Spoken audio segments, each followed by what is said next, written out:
Welcome back to Big Content. Holiday episode, I guess. Filming this super early. Never early enough to start setting goals.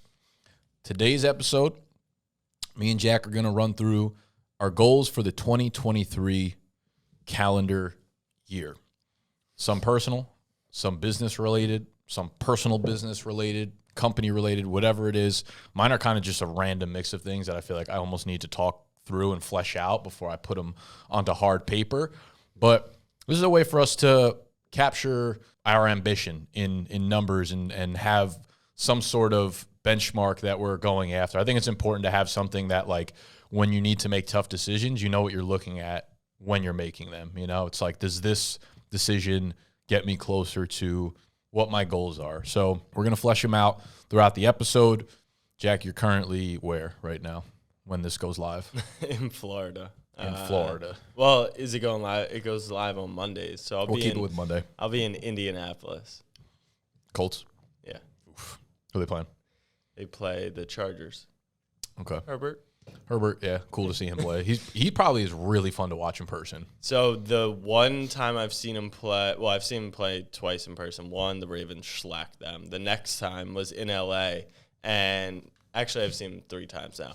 Whatever. The famous throw against the Giants where it's like all his arm talent on display. I was sitting in the end zone suite and had like Yeah, it was the like angle. you saw it. Yeah. Damn. And so that was cool. So he's fun, but I know like Chargers are gonna Charger. So But just seeing him like as a physical specimen is even if your seats are all the way up, you could like still see Justin Herbert and how physically talented his I'm arm. excited to see my boy Eck. Hopefully Ellinger is back starting by then. I think Matt Ryan, this is posted 10 days after we're talking. I think Matt Ryan will not be the starter by that game. I don't think they bench him, but I think they bench him today. The team is just toast. Everything about it is toast. White bread, wheat bread. There's no good option there. Everyone they put behind center is so funny that they just they went Rivers, then they went Wentz, then they went Ryan. Like who are they trading for Russ in the offseason? Who's their guy? Yeah, they think they have a roster that just needs a usable quarterback, but I don't think they realize their roster's not elite. It's not like the Niners. They're not the Niners. Exactly. They're the Niners, but just missing good weapons, good defense. Jimmy G next year. On Indy? That would fit. That would fit there. Yeah. That would make too much fucking sense. I hope they don't go down that path. The people in Indianapolis, I feel like, are probably great people, really nice, just normal ass people.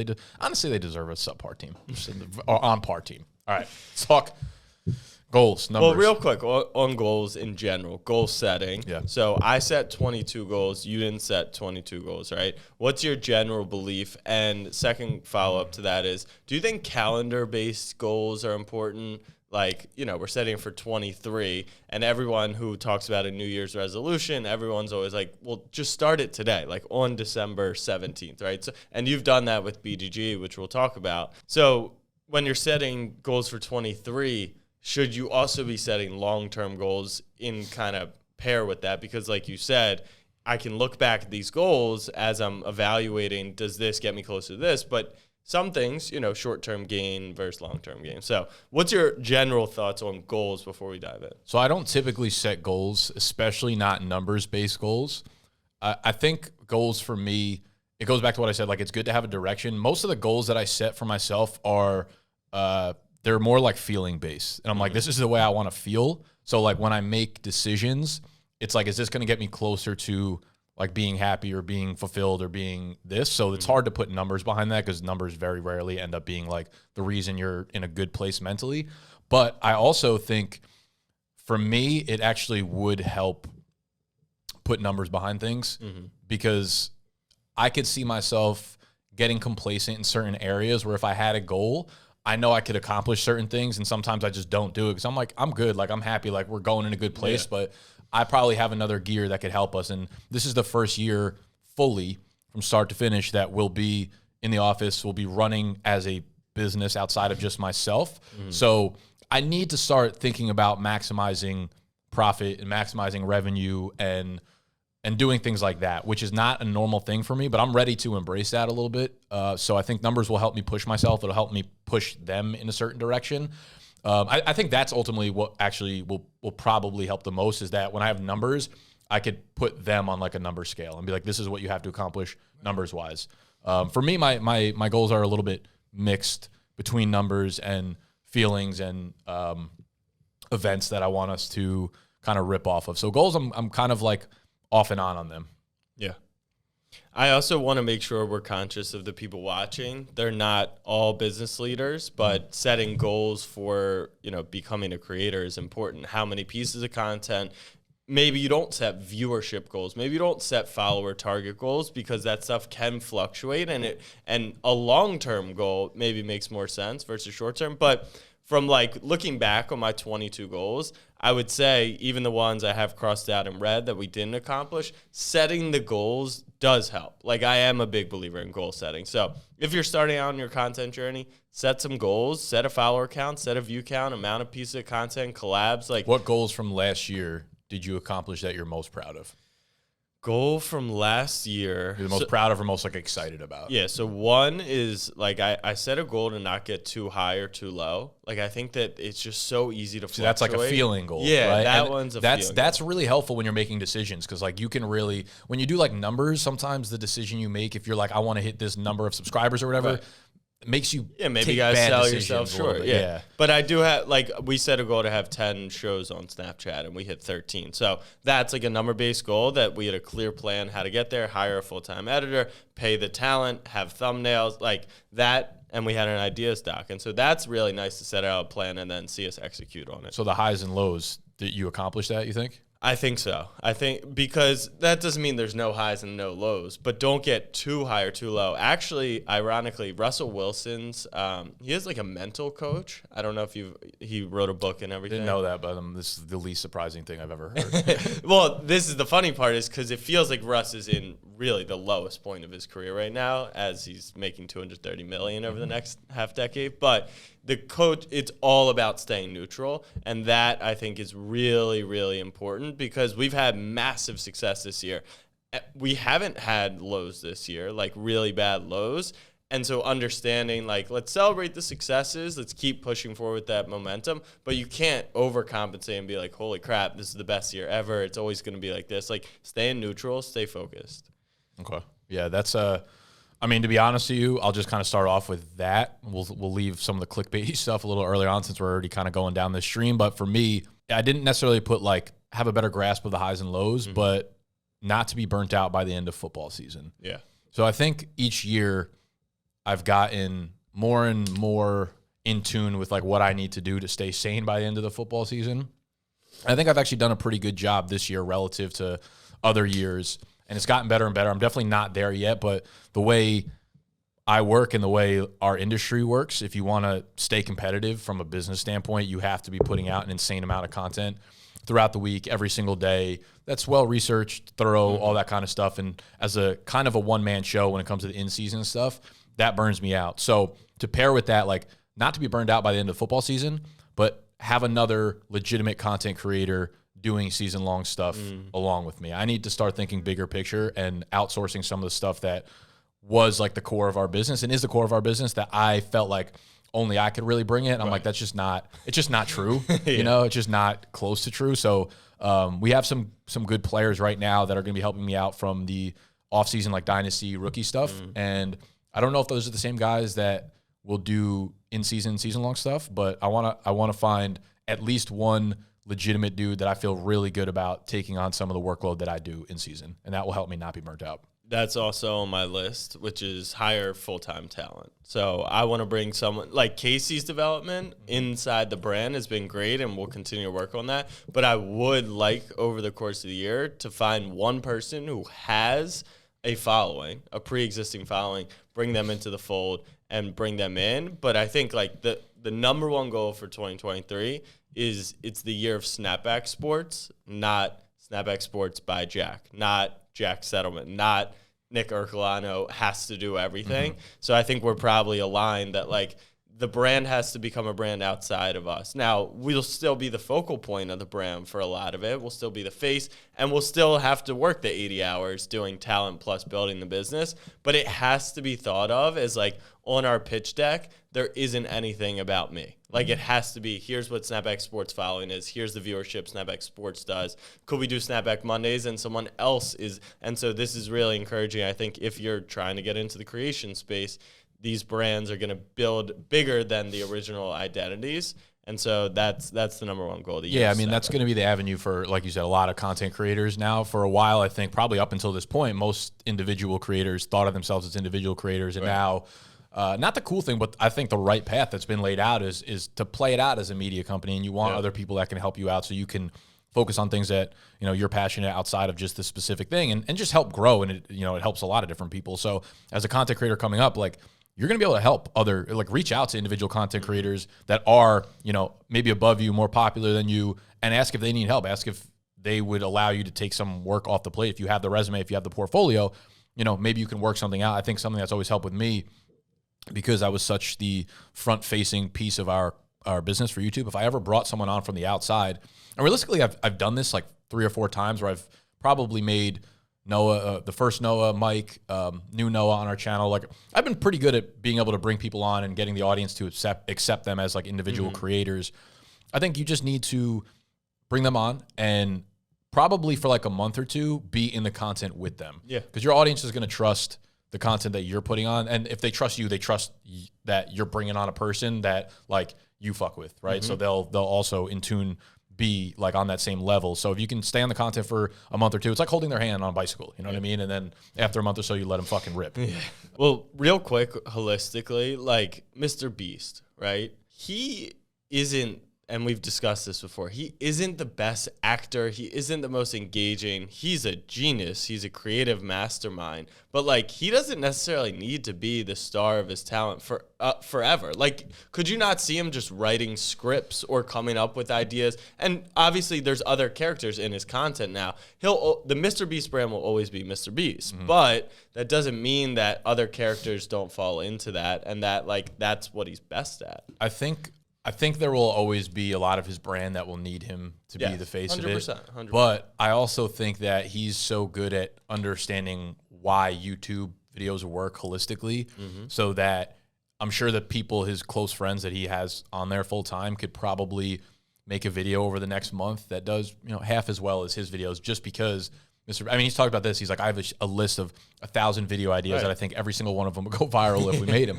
So he has like a formula, and he's also spoke about maybe like consulting for smaller YouTubers that he's like helped grow. And he's like, yeah, like I came in within like a week or two. They have a couple videos that are like semi-viral. So I think the people that are under him that learn from him could probably take on 50 to 60, 70% of the stuff that he's done. He will need someone who's like got it, you know, that can really be the face of the show. But yeah, I have no idea that. I think the real value is his knowledge, not necessarily his face. So I'd agree with that. What other goals do you have? So I have 2 products that I want us to launch this offseason, and they are Dynasty focused. We don't actually have a Dynasty rankings portion of our website.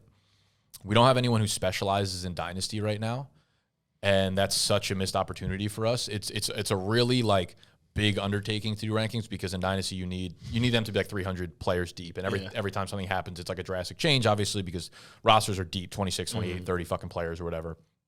And then the second product is a Dynasty trade calculator, which is like most people in Dynasty are kind of clueless as it comes to trades. And just in general, trades are so hard to judge at the beginning, but like most people, we've done a really good job of in the offseason promoting our content as Dynasty rookie content. So like we become thought of as like experts in the field in a sense, right? So if we introduce you to Dynasty, we make the product for it, you'll be willing to buy from us. And these are 2 of for me, like very low-hanging fruit, but extremely helpful and valuable products to our consumers that we don't have right now. I was on a call with someone in the industry that's working on these 2 things right now outside of BDG's, never done content for us. I've done content with him before, but this is like his main focus for the offseason. He's been building out a tool with like a software developer. And I said to him, like, he's someone that I love doing content with. He's someone that I like get along with in the industry, which is rare for me to find. And I was like, I want to figure out how we can use your tool. I want to give you the exposure. I want to make sure you're like, we have a huge audience seeing the tool that you're building, but the flip side, have it work for BDG. So there's a chance that I don't think I'm going to like acquire these tools when he's done building them from him. But I told him straight up, if these are well built, if they're what I think they're going to be, I would have no problem giving him equity in our company in order to acquire these tools. That's how important I think these two things could be to our company as like a product. Okay. So I want to ask you then. So one of the things on my goals is create the direction of the company, right? And so when we've talked in the past, you've said you don't want to be a fantasy sports brand. You want to be a sports entertainment brand to a degree. But then a lot of these moves, dynasty content, dynasty tools, fantasy tools. So how do you think about like picking a path? Do you need to? So what I think that's a big investment. That's obviously a big investment, yeah. What I think I'm realizing is that when I say I don't want us to be a fantasy company, I think I'm more so projecting for myself. Like, I don't want to be just a fantasy creator. Right. I want to be a fantasy creator. I want to be a sports creator. I want to be a business creator, marketing creator, whatever. This will be by far and away our most fruitful niche within sports. And I'm very much okay with that because there's no one else really doing that, being like a fantasy football, also sports and like lifestyle brand. So I think we can live off productizing this niche. And as other opportunities come in, I'm okay having that kind of split up. But that was almost more from like a personal sense where I'm like, I don't want myself to be boxed into that, to that place. But I feel very comfortable with like how to monetize through that niche right now. Okay. So like if someone came to you and whatever, let's say you raise money or you're giving a pitch, like would you say you are a fantasy company first, or I would say we're a fantasy football lifestyle brand. I would probably pitch them on the products, the monetization things that we've done over the years, our audience within that niche, and then the lifestyle part of it is basically just the documentation of what we've been doing up to this point, which is another goal of mine that we need to get back to for 2023. Yeah, I would definitely. I mean, I might pitch it as a sports media brand. Yeah, but I would explain to them in depth like how we productize things mainly through the fantasy niche. Okay. I guess speaking on YouTube, we're really close to 100K. We're like 93, I think. So I don't actually. This is not really a goal more than like I'm really excited to finally get the fucking plaque that I've been working for like fucking 7 years. So we'll hit 100K on YouTube, hopefully, by like, I don't know, in a few months. Yeah. So that's like a number-based goal that's not, I think it's easily attainable. I think it would be cool. And this was not on my mind, but 1 million on TikTok for our brand. We're at like 610 right now. And when I had the one-on-one meetings with all the employees where I'm like, I want you to set goals for yourself over the next 4 months. Sexy came into the office. He was like, I want to take over the TikTok and I want to bring us to 1 million followers on there. And I was like, you know what? That kind of fucking inspired me because I didn't really care about it, but like I think I'd like to shoot for that as a goal for 2023, 1 million on TikTok. Okay. So continuing on YouTube, if you're a creator out there, please start posting on shorts. So since we got the plaque, we just actually crossed 300K today. Sheesh. So we're growing like 60,000 a month, which is insane.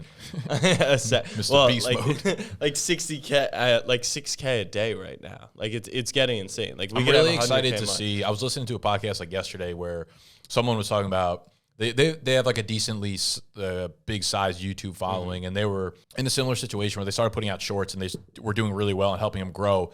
But they were like, it was to the detriment of our longer videos. We don't see a lot of crossover. Yeah. But they're also like, there's someone well connected. And they're like, I have a lot of sources that say like YouTube's working really, really hard to make sure that the crossover effect eventually works. So I think it'll be in your favor in 2023. Exactly. So that's why the goal specifically is not growth on YouTube. It's long form content and that crossover. So like everything I've ever done and why I'm such a believer in you guys building the TikTok, even if it's not a direct tie, build up that base and then start to shift people in the direction. It's much, much easier, in my opinion. Now, obviously, having a dedicated audience around a niche is amazing, and that way you'll have high engagement on anything you do there. But now that we have 300,000 YouTube subscribers, and we know that one day, maybe it's in 24, maybe it's in 25, I don't know, but people will start to, and people just have more eyes. You have more eyes to have on it. So figuring out what that long form YouTube content is for us is going to be important.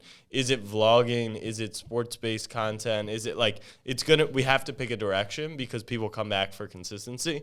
but I want to get consistent and I want to do. What are you thinking for the direction? I honestly am not sure yet. We're going to have a big planning meeting in January where I'm going to try to set the direction of the company. I want to get feedback from, the people in the company, because we don't Snapchat. We're like general sports, and that works because we're the biggest player there. But other places, like, you kind of got to pick a lane. Is it gambling? Is it fantasy? Is it like, it's just easier to do that. On YouTube, it definitely feels like you need to pick a specific yeah. like path that you're going down. Yeah. So we'll figure it out. And I think, like, you don't necessarily have to, you really just have to be consistent. Like, I actually think there's a world where we could do gaming content, we could do day in the life business content, we could do sports vlogs.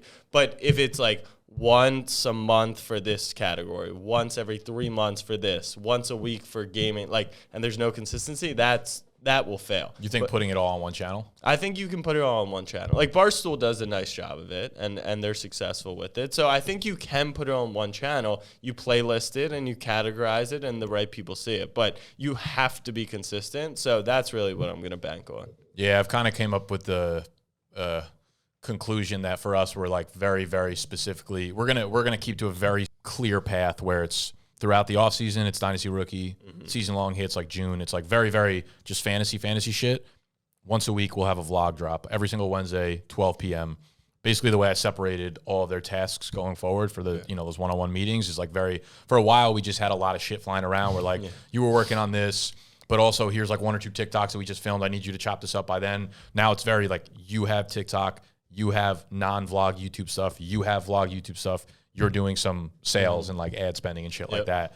So I think us being more directed with that will help us, because I want to get back to the documentation. There's been so much that we've missed since we like stepped foot in here that like really does not sit right with me, that I never would have let slide like when I was working by myself. There were just different errors within the office that I think could have been a bigger part. Just the whole like bash in general, whether it was good or bad, like the bad times of the bash, like when the article dropped and when we were in the office, like, damn, like what are we gonna, like, I wish that was more on camera so we could look back and be like, fuck, that was crazy time. This is how we managed it. Yeah. It gives people a transparent look into the company. Like Sexy sleeping on the floor for 3 months, I feel like could have been such a big part of our brand. You know what I mean? Just shit like that was well, I was watching some Barstool content yesterday, really on like the history of it, and when the inflection point when Erica came in.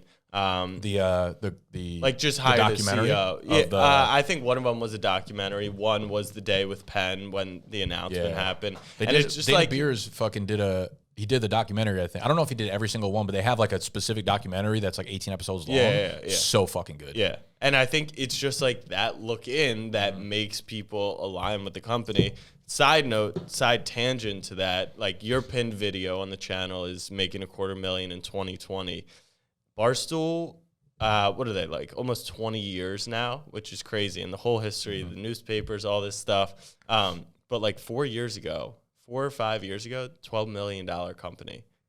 4 years later, $450 million. So one, like she fucking just dominated, but it really goes to show like how much could be accomplished. They're a 1 in a million, I get that. But sometimes like people don't realize if you put in 5 years, you never know where you could get. Yeah, those kind of things become exponential. Like once you can like, you're like trying to climb a mountain and it's really hard to get your fucking hand in it at first, but once you do, you're off to the races. Exactly. So that graph is like flat, whoop, like that. You know what I mean? I feel like we're at a good point where if we can capture it, like not that we're on that road, but not close behind. But that's the craziest shit. Is like I never think of myself as like, all right, how could we, and Portnoy even said like, no, I really didn't think it could get to this level, but like we've been valued at a similar price as them 4 years ago. So it's encouraging, obviously, but once again, can't get too high, can't get too low. I mean, going off that number, I guess I would like for us to hit $1 million in revenue this year. We have not done that before.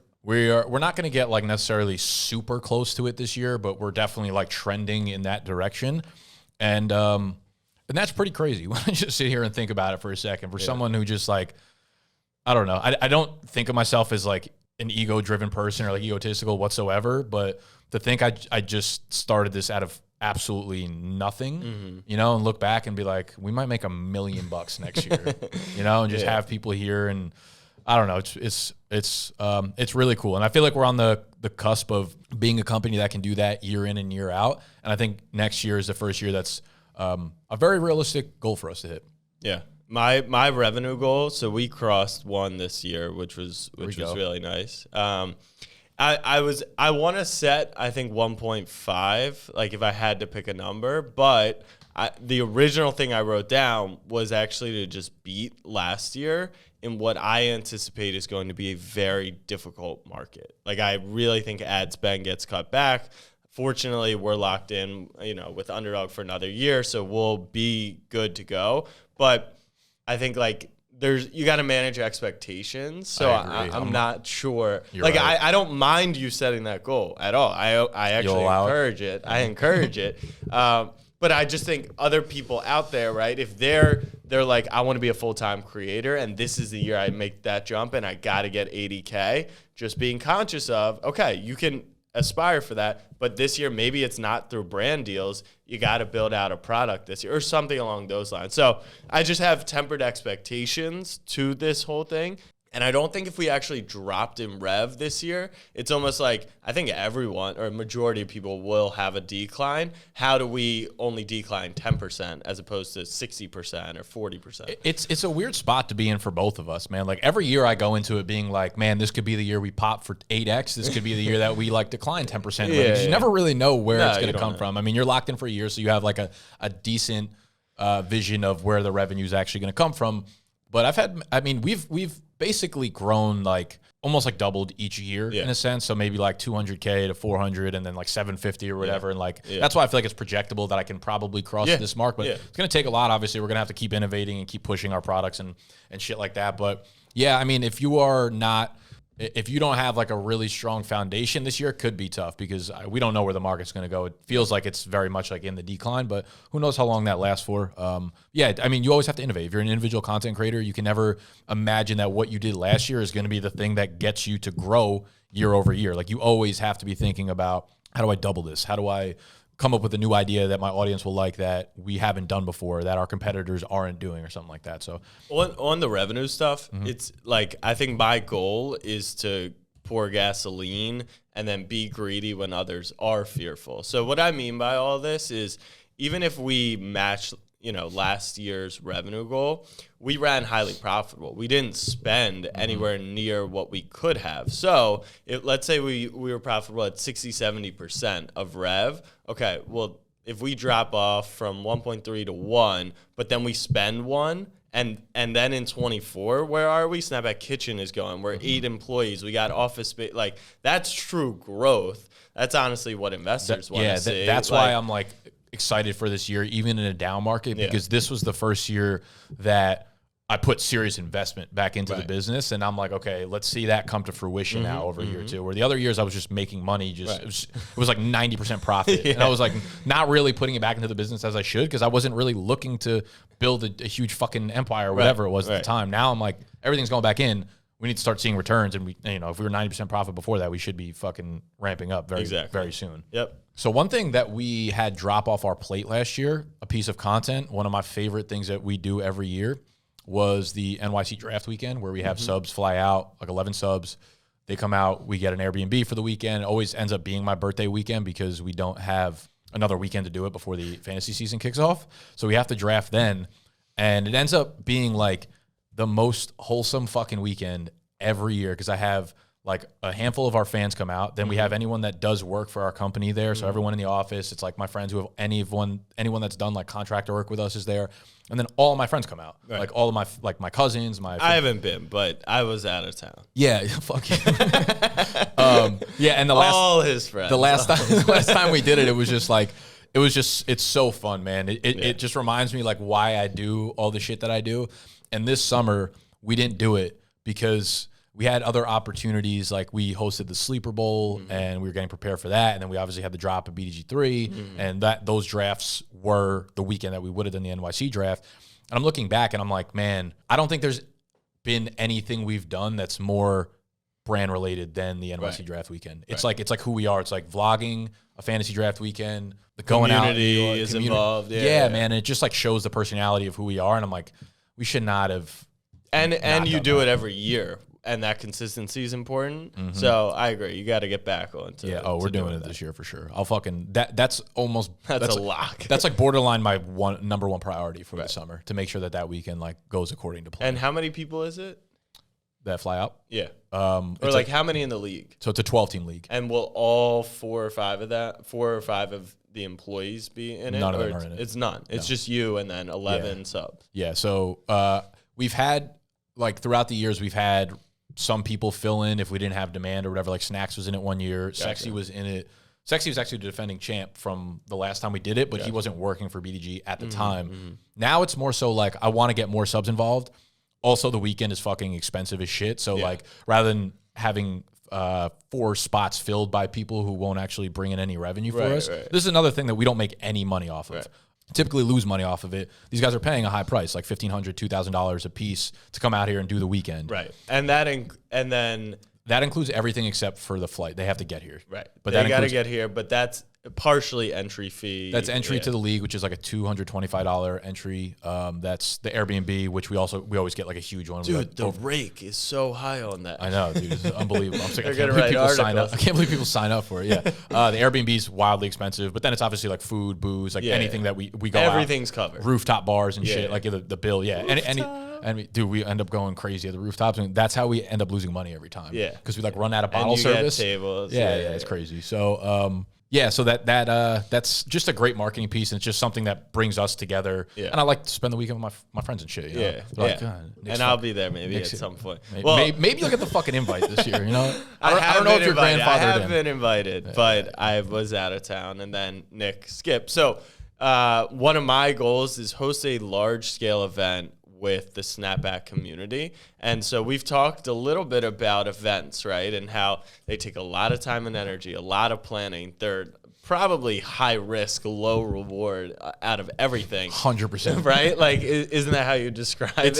It's like, yeah. Well, no, I wouldn't say low reward. I would say the upside's really high, but like the likelihood What is the high upside? I mean, just if you can capture it correctly and show it to your audience, I think that the craving for wanting to be there the next time, and also just the community building aspect. But low reward in terms. That's why I like say it jokingly, is because the actual reward is you lose money, you high risk, you leverage yourself. Long term, though, there is no bigger payoff than doing consistent events, being able to do that stuff, and eventually make money off of it. So I think, like, how do we go all in? We did the tailgate, which is great. We got 100+ people in, bought tickets, all that stuff. But, like, do we do a golf tournament? Do we do something larger? Honestly, like, what I want it to be is Super Bowl. I don't know if we'll be able to fully turn it around in time, but we've been out to Phoenix like 2 or 3 times now, and for some reason... Yeah, we are kind of tight on that schedule now. But it's like a hot spot for us. So, like, am I going to use it as an excuse? Like, oh, it's a tough turnaround, it's a competitive weekend, or, like, should we just fucking go for it? So you should. I actually... I think I'd like to push you to do that, because the draft weekend is a great example of it. Before I had ever done it, I remember I was out and I was, like, at a weekend event with, like, other people that were in a similar position to me, just like starting business or whatever. And we got an Airbnb together. It got organized through a dude who I was like, who was kind of helping me as like a business coach in a sense. He was like, I want to bring you guys all out together, have an Airbnb for like 15 people for the weekend. It was one of the more transformative weekends like of my life, and not in like a super spiritual way, but it was like, man, at that time when I was younger, I didn't have other people around me that were like super ambitious. And I was like, oh, there is a group of people out here that's really like trying to get after it in life. And that was the first time I had been in a house like that or around people like that for a long period of time. And my friend Noah, who I met out there, who lives in New York City, he's actually the one who shot the Bash promo for us, like that really like well done video. Really close friend of mine now. We were sitting in the laundry room at that fucking house, I'll never forget. And I was telling him about the idea for the draft weekend, and I was like, man, it's coming up kind of soon. It was like May or June. And I was like, it'd be in August if we held it. Yeah. I think I'm just going to hold off till next year. I don't know if we'll have the demand. He was like, absolutely fucking not. He's like, you're doing it this year. Did it that year. It was awesome. Last year, the year right before COVID, whenever the last time we did it was, I was like, man, I don't know if we're going to do it because it's kind of crazy. And then my best friend Steve was like, no. Like, we're doing it. And we decided to do it in like July. So we had a few weeks to organize it. Ended up being the best weekend that we had. So it's never going to be a bad thing. Like, you'll never regret fucking doing it. So, so push yourself. You also have people helping you. I don't know if that's necessarily true. I would actually say it's the moment for a lot of companies. you can sell rev, you can get viewership, but can you move people in person and then maybe even ask them to pay for something? That, I think, is the inherent fear in most people. And I think that's why it's like such a big moment when you're like, all right, we got 12 people to fly across the country, participate in this, and show out and pay money. I think that is the risk. But I think that's the fear, but you got to beat that fear. Yeah, that's fair. You also doing it at like a higher volume. So it was almost like I put it out there. If I had like 6 people that are like, oh yeah, I'm in for this, then it's easy for me to lock up the Airbnb and figure it out that way rather than selling 200 tickets or something. Yeah, I'm Super Bowl week, like some of the ideas were floating around. It could be like a 10, 20, 25, 30. I don't know. It could be a 30K investment where I would just be trying to like maybe make back the money, maybe just like get 10K loss, but like what are you investing into that? If between like now and then, if you're like we're gonna drop 30K on this, what's your third? So it would be like, so one of the ideas we've floated is like, could we do a Madden tournament / meetup of some sort? So bring in some of the creators like in the agency who are on the gaming side, but we'd fly them out. Pay them for like a fee, kind of. Well, we probably wouldn't have to pay them because they would just be able to come out. We'd have to put them up in an Airbnb. I mean, just that could be 5-10 grand. The venue, we'd probably have to front the bar, front the food,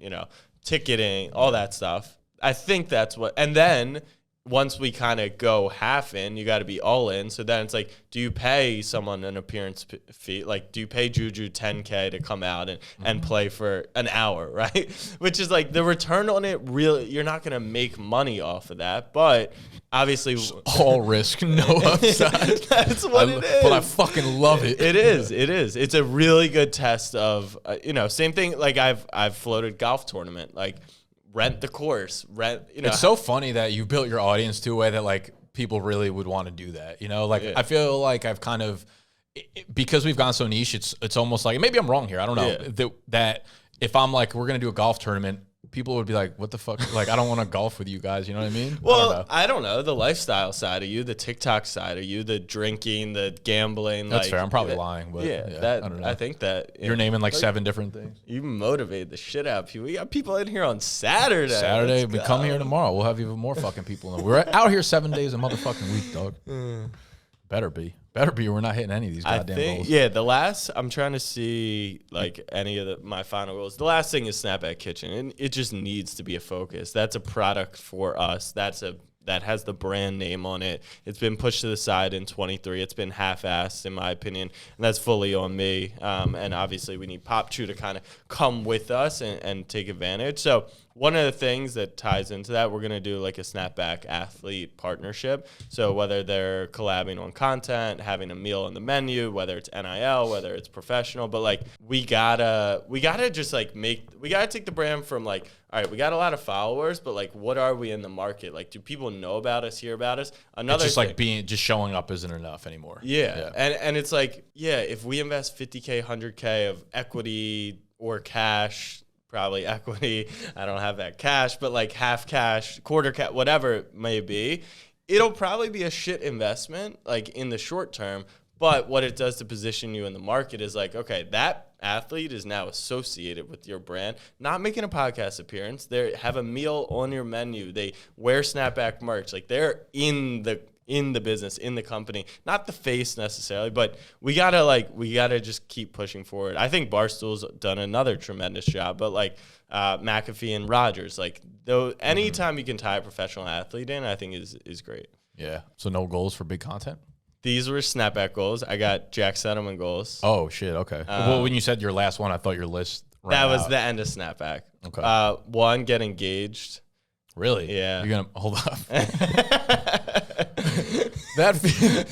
Okay, sure. Do you think I could accomplish that? I mean, it's kind of all up to me. It seems like my 100K YouTube goal. Like it's gonna happen if you want it to happen. It's not very difficult. I'm surprised you want to put that out on camera. A failed goal last year. I really wanted to find a therapist. I did therapy when I was younger. I can't find a therapist. Everyone is kind of conditioned to online right now. I want to do it in person. Why can't you find that? Have you just not looked? So I didn't really look for the first half of the year, and then I kind of wanted to do it, and then I got in the car accident end of July, and I was like, okay, to talk through that trauma would probably just be like a healthy thing to do. Like I genuinely am all good. I don't think about it. I wear my seatbelt, but I hit up a therapist that week because I was like, all right, this will push me towards, doing it. I'm talking to the therapist, and she's like, all right, so here's like an analogy of how, after I told her what had happened literally 3 days ago, she's like, here's an analogy of how like I like to do is like, you're in the driver's seat and I'm the passenger. And I'm like, you just use a car analogy. Car analogy to get over my car accident. So I was like, all right, I'm gonna set this aside. But that's the second one. Third, I think, I say I think, and I'm like hedging it. I can't hedge it, but TikTok, like I should be going full on personal. Yeah, on personal. I have TikTok. that on the goal too. I don't know what goal to set because I'm not. I don't want to set a numbers goal too. Be like you have to have 50,000 followers or whatever. But I would say being a TikToker, like that should be the goal. I'm not talking like that type of thing. I'm talking like your first platform, like something in sports happens. My first instinct, react on TikTok. Something business happens, do it on TikTok. Going to a game, first thought, TikTok. I don't think I'll ever get there. But I think that's the only way you're successful there. Like from what I've seen, of course you can do if you're at Logan Paul's level, you do 8 different platforms. But I think you have to go to that level.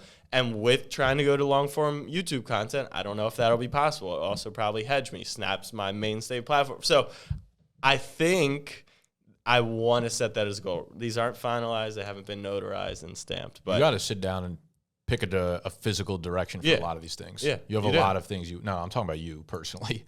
You have a lot of things you want to do. No, but it is feedback for in general. Like you do have to pick direction. Oh, I agree. Like anytime anyone asks, like, how would you break through right now? I would never, I'm talking about me personally, obviously, when we're having this conversation, like my first thought is always going to be go to YouTube because that's where I came up. But if someone's doesn't have a foothold there, I would always be like, TikTok's the only place you're going to really like hit and grow. YouTube Shorts, potentially. Like everything you make, I'm just mean like vertical content. Right, I would think about TikTok and try to make it a way that you can put it onto those other platforms time length wise. Therapist shit is definitely, it's like something I knew I should have needed. I remember I posted an Instagram story maybe like 6 months ago. And I was like, anyone got any good therapist recommendations in New York City? Had like 15 people DM me like, oh, this one's great, great. All followed up like 2 weeks later, like, did you reach out? And I was like, no, I didn't. Because one, I don't like, my health insurance is awful. Yeah. Two, I don't actually have personal money to use on a therapist, which sounds bad. If I could write off therapy to the business, I might do it. Yeah. I think so. I just don't have, all my money's tied up in the business and I don't like taking it from there to use for my personal shit.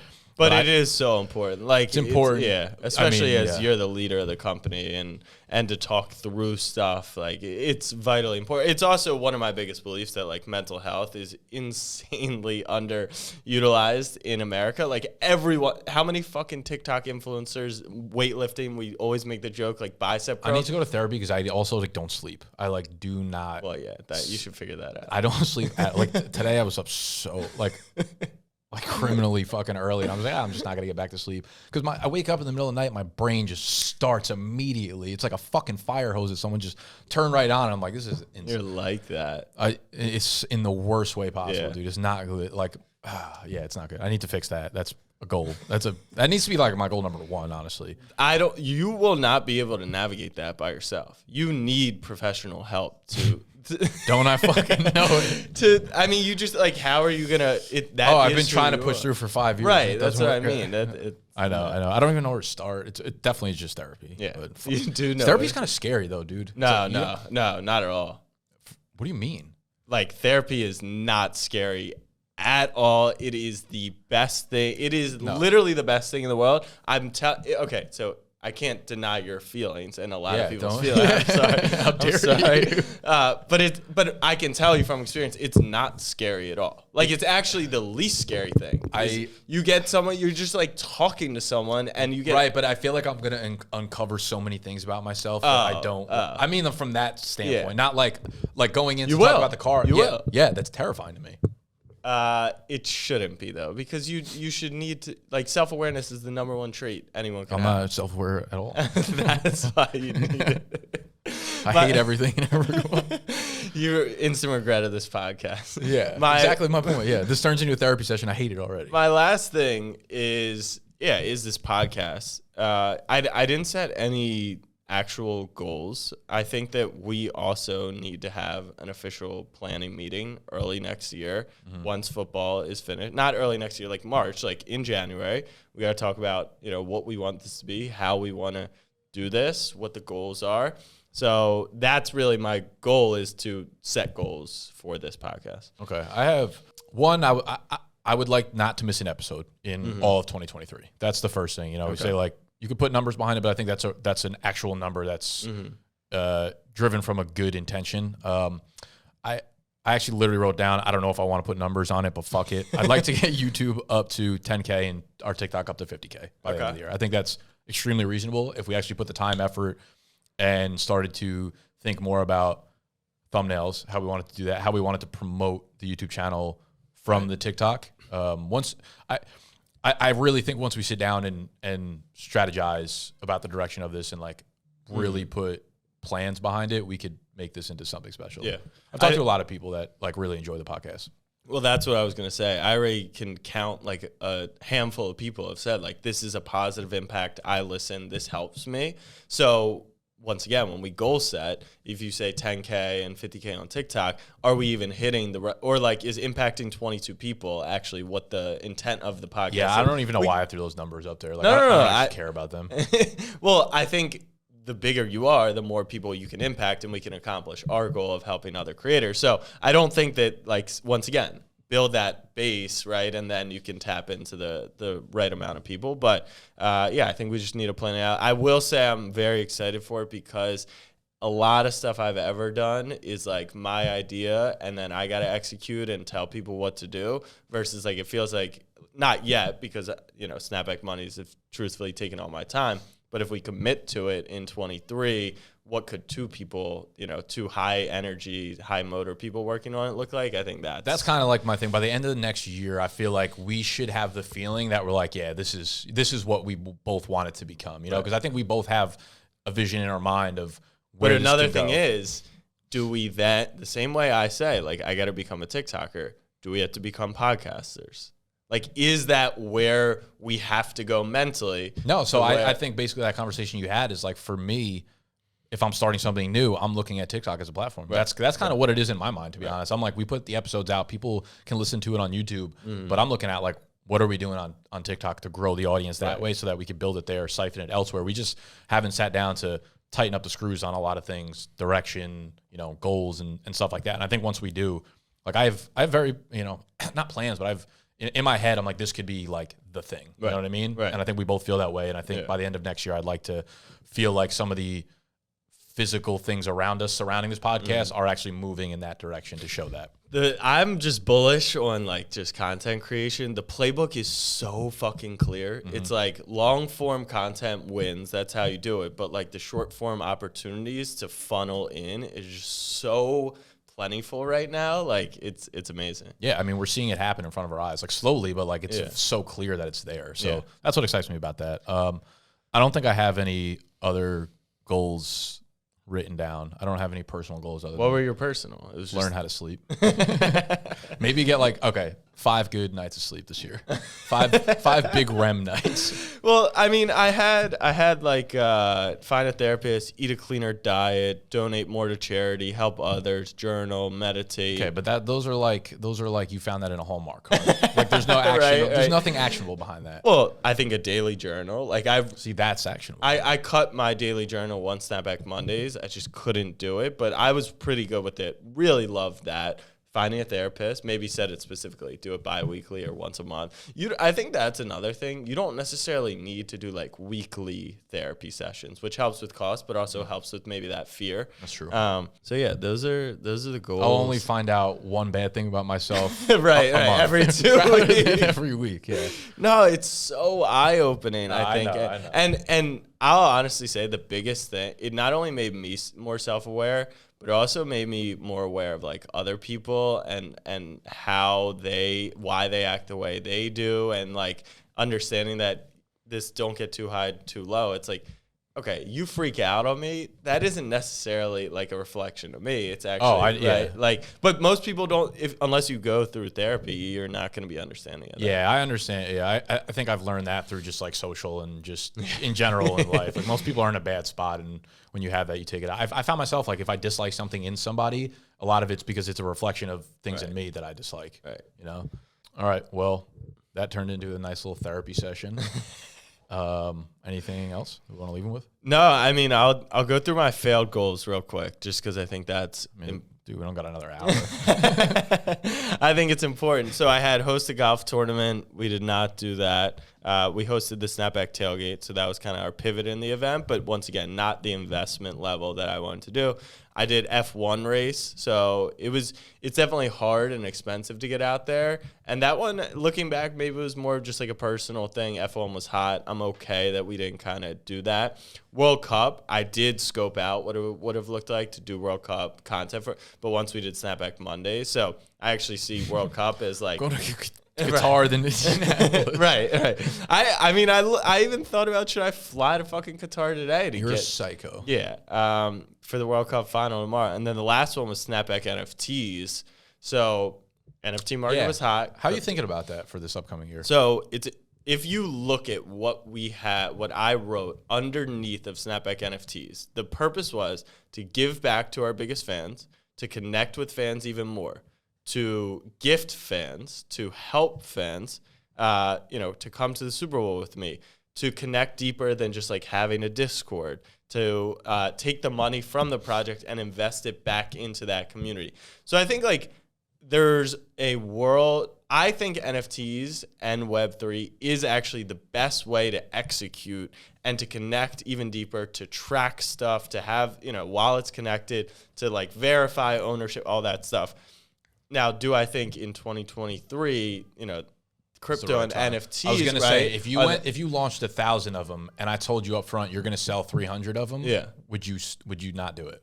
I'm not going to judge you based on the answer. I'm just curious. No, I think that it depends what price point, obviously. Like if we did $10, that probably wouldn't be great. But if you told me like 300 people are going to be in a group and they're like, I essentially, the goal was to identify the super fans and to be able to get back to them and to build with them.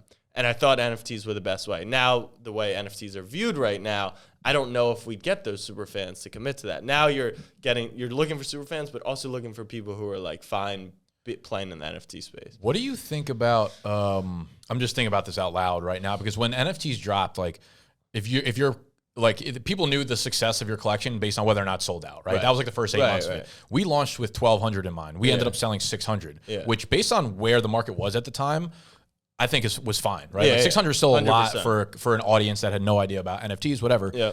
I almost feel like, and I get the allure that's like, oh, it's a limited amount of people, and that's why a lot of them are valuable, at least from a collection standpoint. Mm-hmm. But we're going to see a shift into a less collection-minded thing and more like value-minded thing. Yeah. I almost feel like and I'm just talking a lot because you didn't even mention like, oh, we're nervous that we won't sell out. Yeah. I feel like it almost makes sense to have just a time limit rather than a quantity number. Like a subscription almost? Well, no, like it's okay. Like we're going to launch our NFT and they're going to be available for purchase from Monday at noon until Sunday at midnight. Interesting. So it feels less like, oh no, we need to hit that. That's how you get the FOMO in, but also you get the time limit, but it's not like but you're not trying to create scarcity. Right. Not all eyes aren't on you in the sense of like, oh, is he going to sell out or whatever. Yeah. You feel fine. Like you identify the super fans like, okay, we sold 246 of them. Like that's our audience. Not like, damn, we sold 246 out of 1,000. Yeah. I think that might be just more of like a healthier mindset thing. And I was never under the belief that, and I think with Knights of Degen, our NFT project, 1,000% the biggest mistake that was made, and this is just what every NFT collection did, is you took the money. It was like you marketed the NFT and then like people profited off of it when really it was supposed to be used as like a fundraise of sort,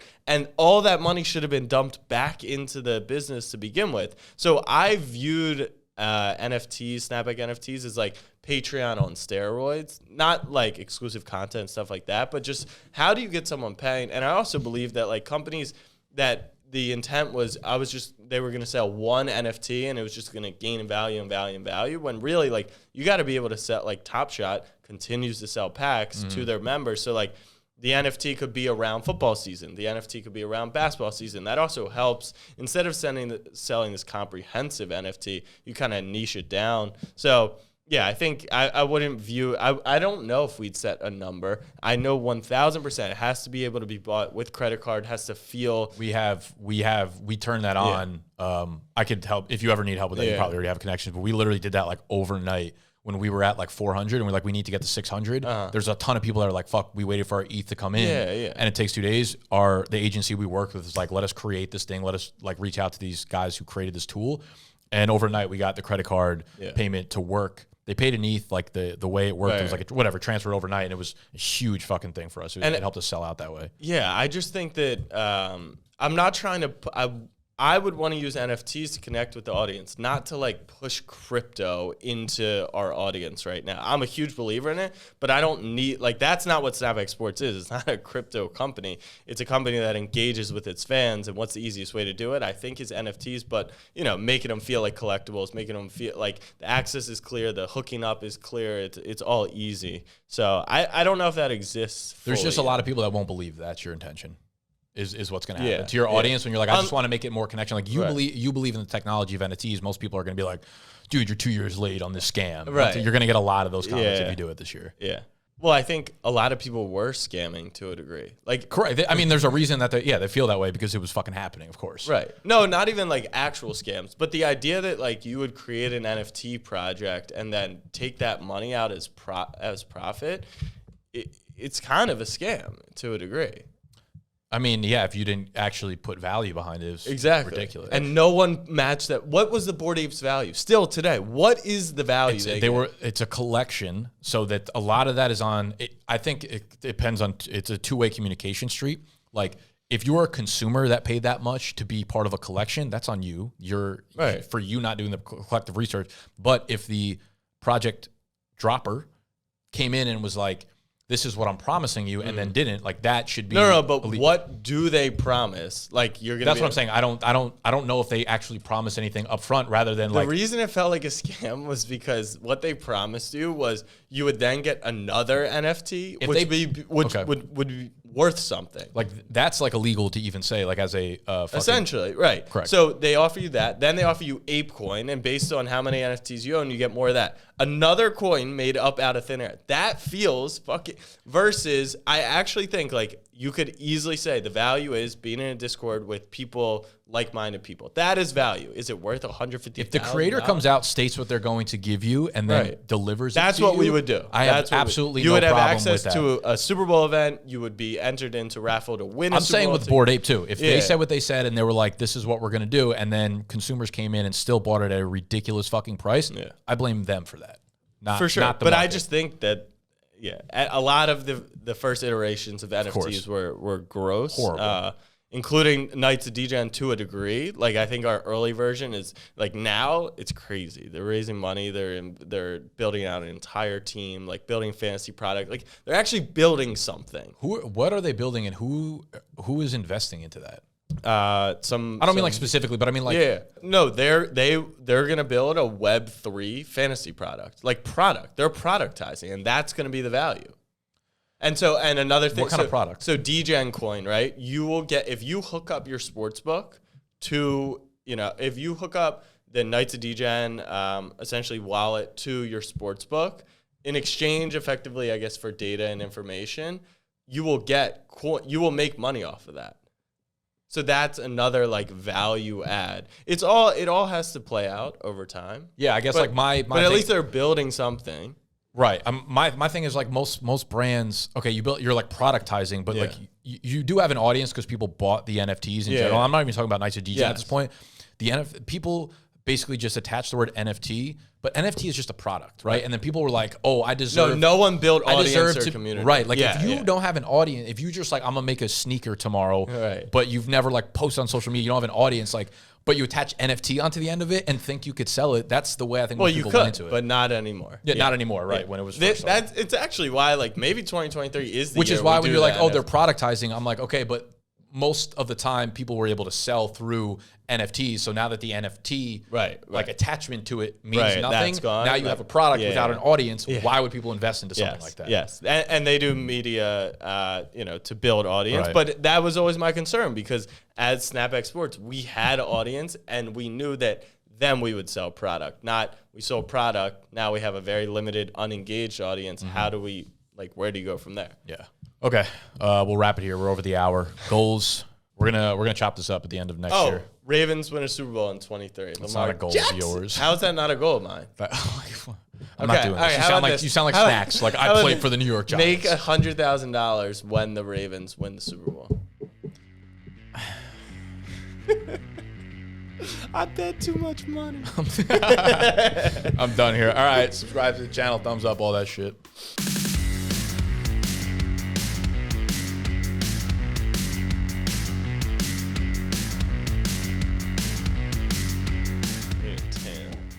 Get tan? I get red, which eventually turns to a darker shade of pale. Damn. I was at a coffee shop this morning, and the barista was cute, and I met her last weekend, and I was kind of flirting with her today, but I didn't, give her my number or ask for her number, and, as soon as I went back to my apartment, I was like, fuck, I gotta go give her my number.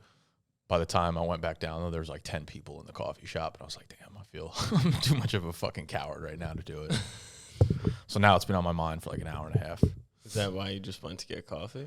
No, this is down by my apartment, but I'm going to stop there to get more coffee when I go home. She getting this fucking number.